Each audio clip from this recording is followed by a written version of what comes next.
let's now take an opportunity to get deep down into the difficult business of the economy. The reason I say it's a difficult business is because a compelling and vivacious television telecast it does not make. But the reason it is so fundamentally important because it is the core of who we are, where we go, who we intend to be. It is also the core of politics. For how long have you seen debates in this country going on our employment rate? Now, I'm a passive observer as a journalist, doing this for several years. By the default nature of the job, you have to cover budgets and elections and economic data. Now, I've been doing this for the better part of 2 decades. When you look at employment numbers and you track them, let's say in Germany, or you track them in the US, they come weekly or every 2 weeks, and they're point by point. You can calculate down to the last digit how many people who are unemployed. Germany has a smaller population, the United States has a population of just under 400 million, so it's a large enough country. The data keeping in this country of mine, is so woefully poor that we are always working on guesstimations. This is now being highlighted by India's largest bank, the State Bank of India, which has now come out in a report, and the Group Chief Economic Advisor, Soumya Kanti Ghosh, has come out and said that the way we qualify as unemployed, that one of the surveys, particularly the periodic labor force survey, which is now pegged in 2022-23, the unemployment rate at a paltry 3.2%, which would be a record low in recent decades, that this is more indicative of how well the employment situation in the country has changed. Moreover, that we need to understand the structural changes happening in the perception of employment. So if we do a survey-based approach in which we call a family and we say, okay, do you have a job? Does so-and-so in your family have a job? How many earning members in that family? Because this survey is not cohesively recognizing the structural changes in self-employment, the structural impacts of these, think about it, the number of crores of loans that have been given under the PM Mudra Yojana, the amount of impactful loans that have been given in the SBI scheme, the number of literally thelewalas who are able to pick up loan without collateral, and everybody thought that this would be money wasted, who are paying back those loans. So you take 10-20,000 rupees, once you pay it back, you become eligible for 50,000. Once you pay back the 50,000, you become eligible for 1 lakh. You upgrade your business. That this is far exceeding what the statistical figures on traditional employment tell us. Moreover, they are suggesting that the structural nature is so different that the amount of productive employment in this country is increasing rapidly. The productive role of women in part of the labor force is increasing very, very rapidly. Now, the problem is that because the data is so obscure, so unrelatable, okay? Nobody can believe it, good or bad. And you're seeing it there on your screens, okay? Now, what you're being told on your screens is that as per this EUS, which is another way of calculating the data, I've already mentioned that there is the periodic labor force survey, the PLFS, okay? And this labor force participation rate is the LFPR, which has gone up from 37% to 43%, okay? And this EUS survey, now in the EUS survey, you're being told, which is the old form of measuring it, that the unemployment rate in the 1970s was only 2%. And in fact, the unemployment rate now was 6%, 5% has declined to 3.2%. Are these believable reports?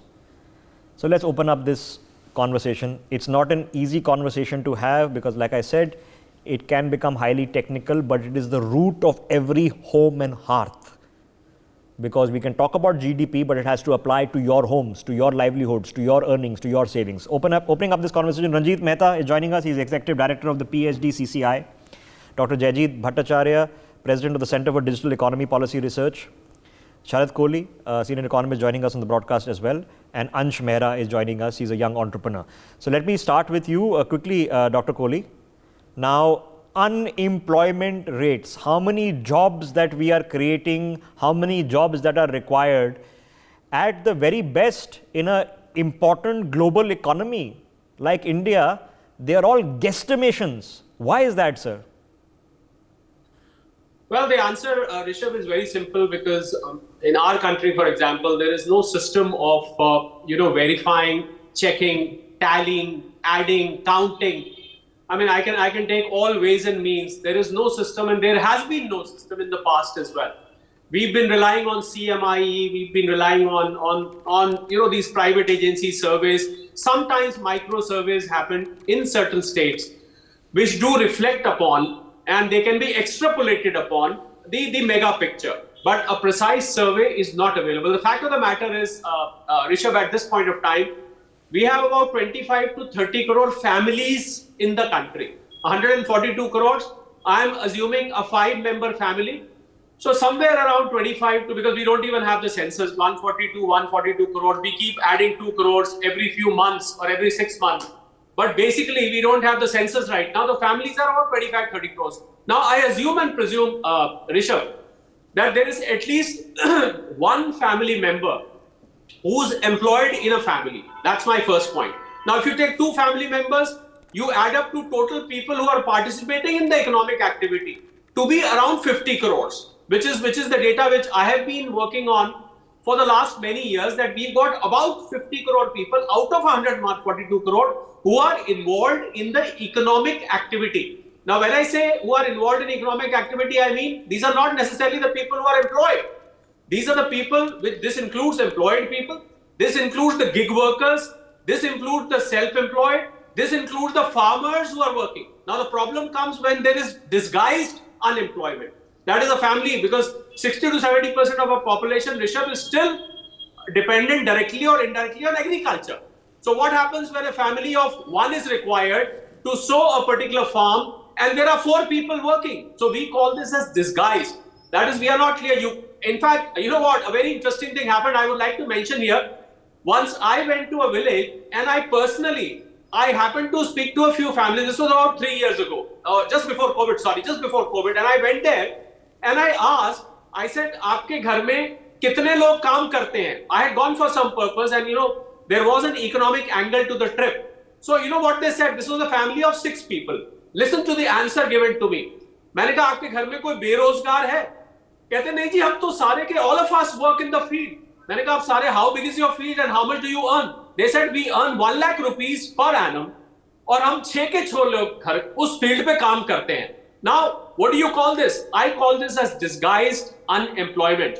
Where during a survey, they would refuse to accept the fact that they are unemployment. So I think the census of employment or the count of employment, Rishabh, in this country is a very, very complex process. Only 23% of the women in this country, Rishabh, listen to this data.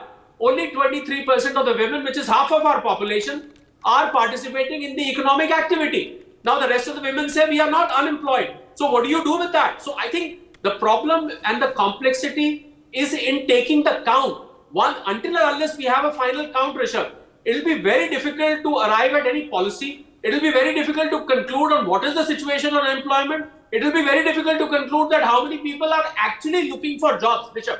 Okay. The reason I'm having this very serious conversation is, so I'll give you an example. Now, the traditional route of employment, which is big industry employment. So here's a reality check. Google, which is a multi-trillion-dollar company, global company, globally employs directly on its payroll only 1.5 lakh people. You can argue that ancillary jobs are created, which are 4 times, 5 times, 10 times that. But on its payroll, Google just has 150,000 people for a $3-4 trillion company. Okay. So employment, as in India, is created through self-employed people. It is the MSME sectors who then employ 10, 20, 30, 40, up to 100 people who are providing the bulk of jobs and a new era of entrepreneurs. 30, 40 years ago, if you wanted to do a business, okay, you were looked down upon, okay. Those business walas are back with a bang, and these are the unicorns of the future. Now, let me get Jayjeet Bhattacharya into this. Now Jayjeet, let's just look at the numbers, because these are fundamentally important numbers. When we look at the PM Mudra Yojana, okay, which is basically giving micro loans to Jan Dhan account holders, we do know now that more than 24 lakh crores of loans have been given. About 50% of these loans have been given to women entrepreneurs. In the PMSVANidhi scheme, which is basically dealing with roadside vendors, thelewalas, people have small operations like a food stall. In the PMSVANidhi scheme, there are 50 lakh people who are eligible. 65 lakh loans have already been given, and the return rate of the loans is very decent. So the NPAs are almost non-existent. Are these people, so we are just looking at it, you're talking about 30 to 40, so 300 to 400 million Mudra beneficiaries, another few 100,000 Swanidhi beneficiaries. Are these people benefiting from generating self-employment through these schemes or not? Yeah, and I think the answer lies in a question that if they are able to repay back that loan, then obviously they are generating economic wealth. Otherwise, how else are they repaying back? So out of 500 million workforce that we have, roughly speaking, if 300 to 400 million are already getting benefited, then clearly there is a large informal sector employment that is going on, and there is self-employment that is significant that's going on. In fact, both the PLSS and EUS data shows that there is very large self-employment in the rural areas and a lower amount of self-employment in the urban areas. Again, it depends on how the survey itself happens. So I'll just amplify to what Dr. Kohli was mentioning, and you also mentioned in the beginning of this program, is that when the surveyor goes and asks a person that are you employed, a lot of things goes through their head. One, if somebody is asking me I'm employed, if I say no, then I'm going to get a government benefit. Therefore, I am actually induced to say no, I'm not employed, because then I think I might get a government benefit. Second, the question usually will be, "Aap kya naukri karte hain? Do you earn? Do you do a job which is, naukri in Hindi or any of the Indian languages means we do a proper job?" And the response usually will be no, I don't. And so on and so forth. So there is a lot of interpretational issue that comes in between the question asked at the ground and what is reflected. Now, also, if you look at, let's say, the PLSS data, it says in the age group of 15 to 29, the unemployment rate has gone up. Now, tell me, between 15 to 29, isn't it necessary that the unemployment rate should go up so that these people go back? Yeah, exactly. Because I was going to mention the same point, because now the average age of being a student, which earlier used to be 17, which basically meant you were metric pass or maximum 12th pass, and you went to the job market. Jayjeet, now we are looking at the average age is that you're till 21, 22, in some cases 23 you're studying. So obviously those people are not employed because they're studying, and that's a good thing, not a bad thing. So when we say structural change is required in the measurement of unemployment, how do we address that now? So, also the two data has to be looked in conjunction, because the EU's data actually shows that between the age of 15 to 19 and also 20 to 24, both the segments, the enrollment in schools and educational institutions has gone up. So, the two data has to be looked in conjunction. So that's a good thing.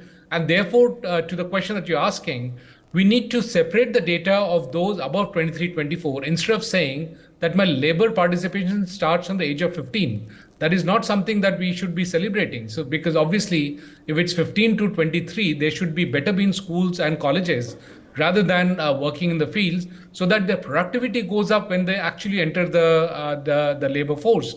And so, one, we need to look at what we mean by unemployment, which age group. Second, we are still not doing a good job of counting the gig workers. It's not getting counted properly. Third, the way we administer the survey will lead to different kinds of answers, and therefore it'll corrupt the survey itself.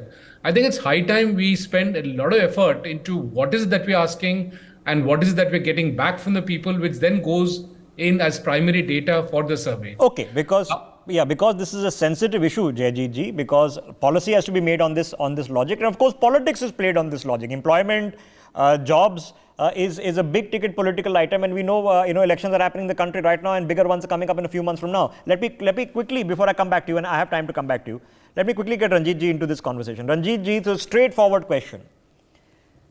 The group economic advisors of the State Bank of India feel that a structural change has happened in this country primarily because of the concept of the Mudra loans and the SBI loans. So everything else, which is infrastructure building, that if I'm building a highway, I'm guesstimating how much jobs I'm creating. If I'm getting an investment, exports, ports, real estate, not those.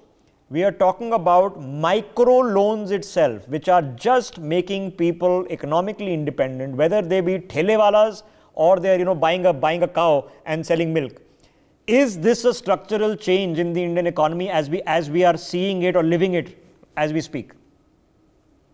Thank you, Rishabh. Yes, definitely. I would say that this is a structural change in Indian economy. The fact that all the speakers, they have given the data so far, it shows that EUS survey, which used to be in 70s, and today when you look at the labor force participation rate, which you said that from 37%, it has gone to 43%, that means there has been a formalization of Indian economy. And the fact, if you look at it today, just a few numbers, in our country, there are 100 million MSMEs as of today. With the new definition of MSME, we have around 100 million MSMEs. And after the COVID, the Prime Minister SBI Yojana, which is giving 10,000 rupees, loan without guarantee to the street vendors, has tremendously increased their, their ability to do the business. As you have also said that there has not been any, NPA on those accounts. That shows that more and more people from agriculture are shifting to the businesses. So therefore, small businesses participation has been increasing, and Indian economy today, which is now around 3 trillion economy, and it is going to be third largest economy in the world. And if you see the tradition or the trends in economies all over the world, whenever the economy is growing, it is from agriculture, it is coming to the industrial sector. So therefore, in our economy, just look at the startup data. So in 2016, we had only 400 startups in our country. But as we talk, we have 100,000 startups in our country, and we have 115 unicorns, and that too in last 4 years, we have got the maximum unicorns. Today, the youngster who is coming from at the age of say 23, 24, who is entering the workforce, he's not looking for a job. So he wants to be a job creator rather than a job seeker. And definitely for with the education going to the villages, and even all the people, the maximum people, they are entering into education. So therefore the employment seekers are not at the age of 15 to 17, which was as per the EUS data. Now it is 23 and 24, around 23, 24. Therefore, I think that this, the new survey, which is periodic, period labor force survey, it says, is definitely okay. So Dr. Kohli, now let's look at some of the facts that we do know. Okay, now let's look at SBI. Almost 70 lakh micro loans have been disbursed. The first loan you are eligible for is just 10,000 rupees. A total value of 9,500 crore rupees. Of the first tranche, the only data which is available suggests that of the people, which is the rediwala, the roadside vendor, without any collateral took 10,000 rupees in loan, 85% of those have been paid back, And a large amount of people have then gone back and said, okay, now we're eligible for 20,000. So the first 10,000 you have to pay back in 6 months, then 20,000 you can pay back in 1 year, then you get 50,000, then you can pay back that in 3 years. Is this a success? Because it does have default.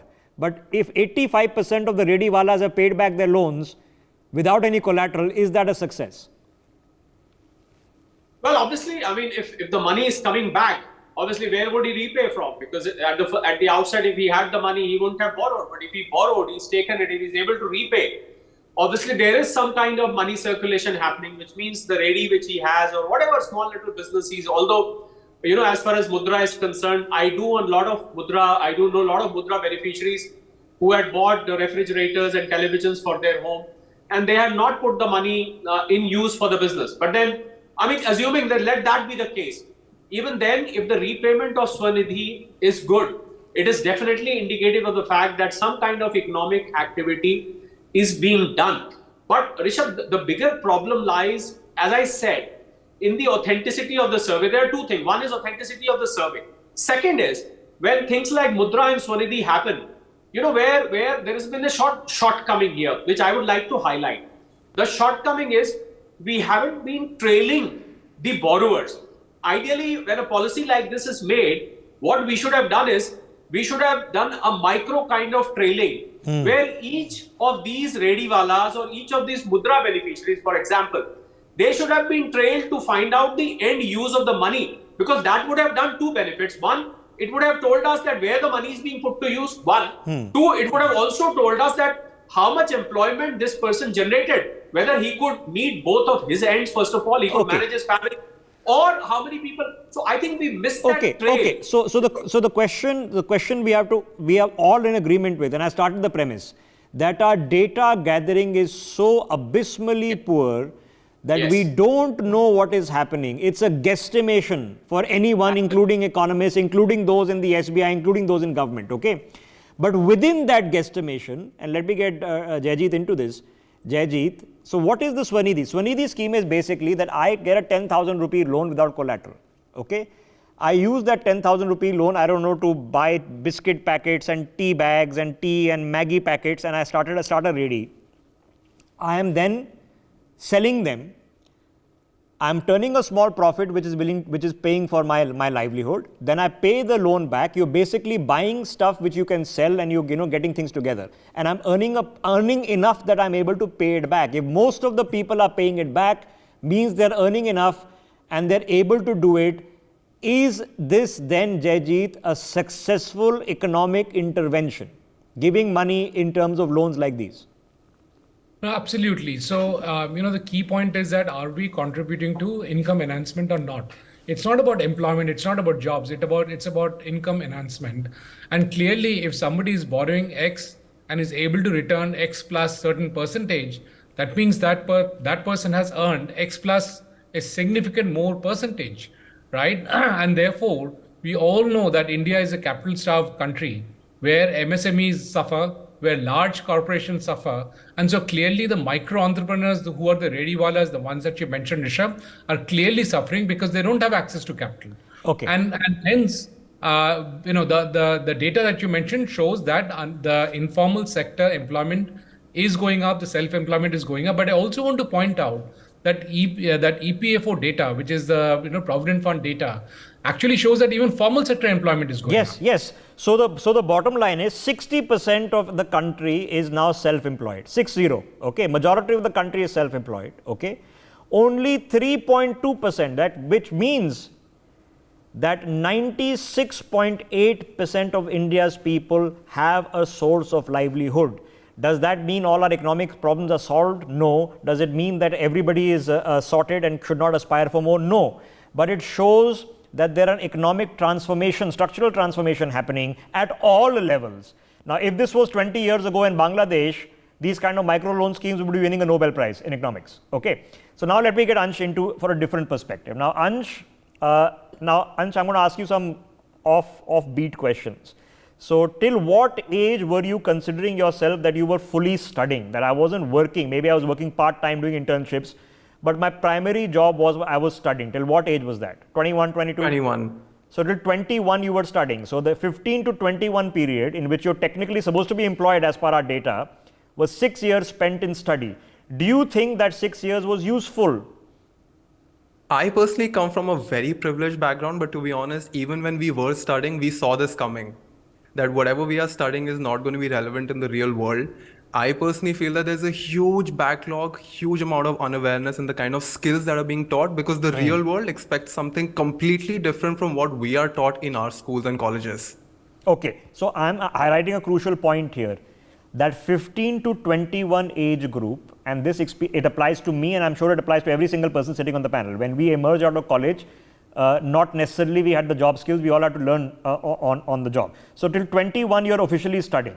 Now what would you call yourself? Would you call yourself an entrepreneur who is self-employed? Would you call yourself an employment generator? What would you call yourself today? I'm actually oscillating between two because I kept my full-time job and started doing entrepreneurship on the side just to sort of hustle my way around. But I have so many friends who have very easily transitioned from being in a job to being an entrepreneur because information is now very easily accessible. If you have a good internet connection, then you can quickly come up with a lot of facts and a lot of resources that were earlier not very accessible to entrepreneurs.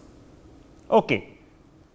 Is it now a conceptualization that as we go forward, a lot of people need not necessarily be job seekers, but will be coming out regardless of what level of employment there is? I met a boy recently who had come from Bihar, and he started a pan shop, and I asked him, why are you working here?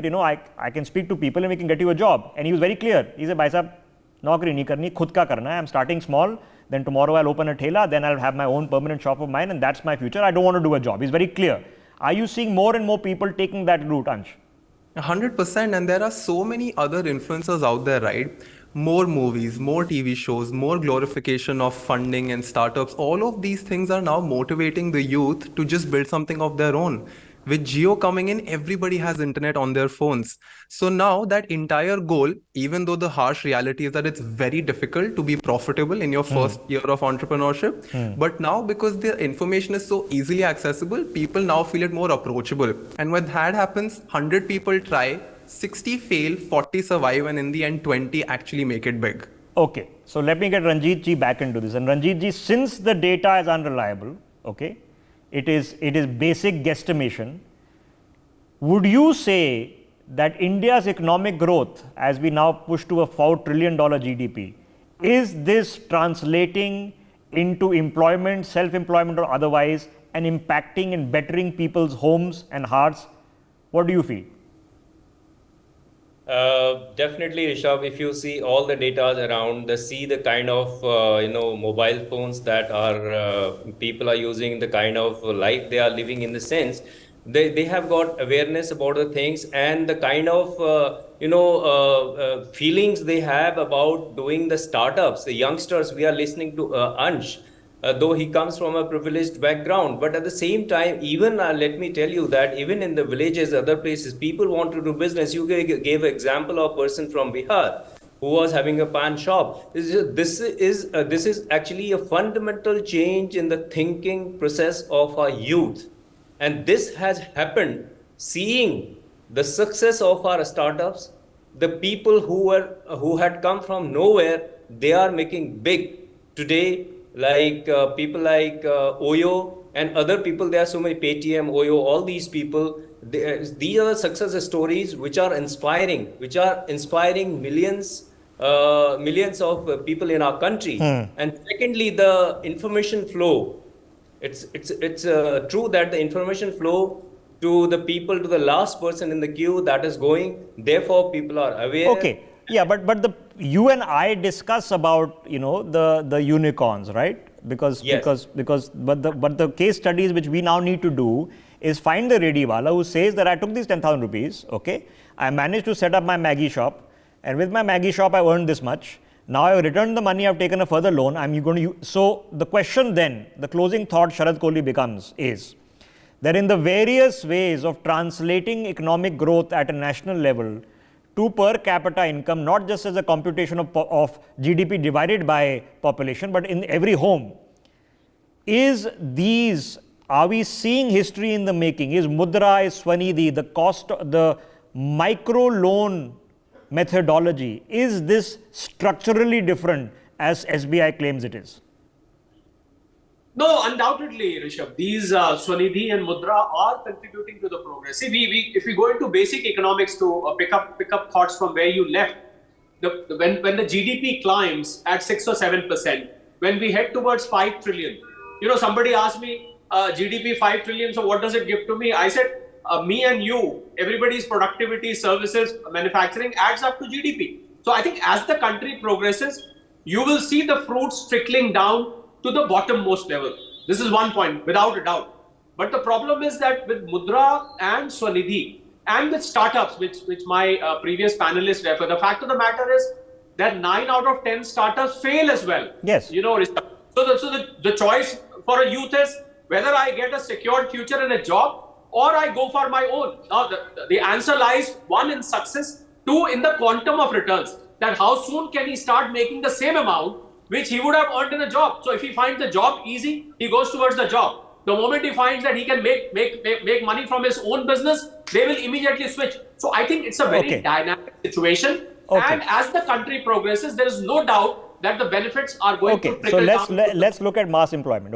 Mass employment schemes that a government comes in to generate employment. You take FDR's example, during the Great Depression, build infrastructure, build the roads, build the roads, build the roads, build the roads. So Jayajit Bhattacharya, you can rely on trickle-down economics, that if I am earning 1 lakh, I will hire 10 people who will all earn 5,000 rupees each. So trickle-down economics will rise.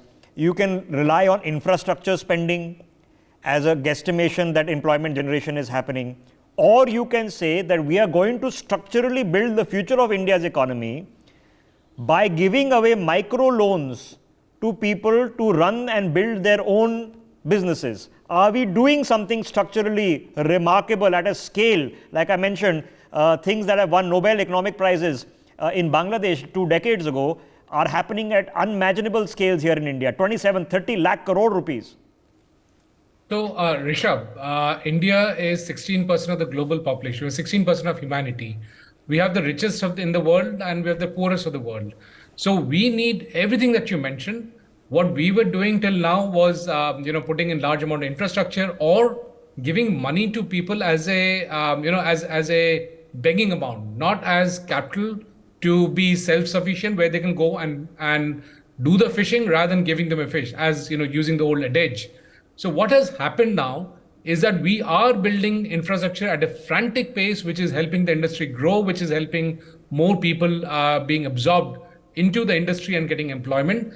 We are also giving at a massive pace the small micro loans that you just mentioned about, aided by technology, which helps us distribute it at a scale which is unprecedented in a very short period of time. And we are also able to significantly monitor what is happening to these loans. Because there are secondary parameters that comes out and we are able to see what's happening to it and we are able to collect back those loans. It's not just distribution like what we used to have, which used to be called the loan melas, but we are able to manage it properly. We're getting back the money and we are again giving it back. And just think, so now all the people who've paid back the loans now have a credit history. Right. There are so many, they have a bank account. There are so many fundamental changes that have happened, which is what we came here to discuss. The premise was, is employment at a record low? The report says most probably yes. Can we verifiably say it for you? The answer is no. Nobody has the exact statistics. But as a thought process, by the distribution of these micro loans in the dozens of lakhs of crore rupees, you're going out there and you're saying, the people of India, we trust you with this money. Now, there'll be some who, as Sharad Kohli pointed out, will buy the car and the fridge, and maybe that's useful to them, maybe it's not. But a lot of them are going out there and using them for productive purposes. Technically, even the car and fridge, generates a job somewhere. So you've had a fundamental structural change taking place in the economy, which is the argument. Several people, Ranjit, 10 seconds, sir, I need to wind up. I'm over time. Thank you, Rishabh. The fact that, Swanidhi scheme 10,000 rupees for the street vendor, this itself is a fundamental structural change in an economy. I think this is really changing, and it will go a long way I want you to think about it. Loan without collateral that is being paid back by a street vendor. Okay. A person whom a private bank 10 years ago wouldn't have touched with a 12-foot pole. In fact, those people didn't have even courage to walk Something to the bank. remarkable is taking place. And a larger part of this is now being captured through UPI. So, you know, you have transaction histories. You know, something fundamental is changing place. The bottom line is, do we look back at this period, okay? And do we then study these micro loans as the fundamental economic driver as India's GDP was progressing? The answer is more and more yes. Mudra, Swanidhi are changing the scope of India. Fingers crossed they continue to do so. For more such videos, subscribe to the NewsX YouTube channel, hit the bell icon.